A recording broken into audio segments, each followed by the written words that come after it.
انا اكتشفت ان الراجل هو الكائن الوحيد اللي كل حاجة بيعملها اسمها واجب. انا عندي سؤال واحد بس، هو مين اللي قرر ان اي حاجة الراجل يعملها تبقى عادي؟ يشتغل واجب، يصرف واجب، يستحمل واجب، يحمي واجب، يكون مش غلطان ويسامح برضه واجب.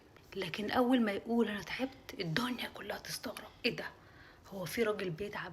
ولو الراجل جاب هدية عادي، لكن الست اول ما تجيب هدية يا سلام، شوف الرومانسية.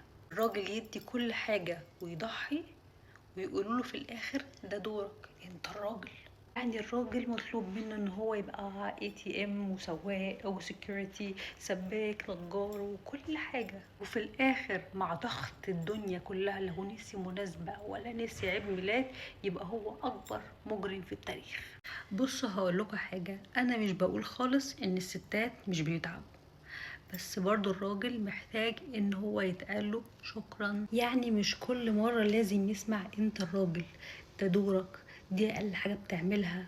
لا، هو بيعمل كتير. متزعلوش مني يا ستات، انا النهاردة في صف الرجالة، لان هما من زمان بيلعبوا ماتش كبير والحكم مش راضي يصفر لهم على فاول واحد. وانتوا يا رجالة اكتبولي في كومنت ايه اكتر حاجة بتعملوها وستات بيعتبروها واجب وحق مكتسب. وبرضو انا جاي اسير الجدل، بس اتمنى ان الستات ما يزعلوش مني.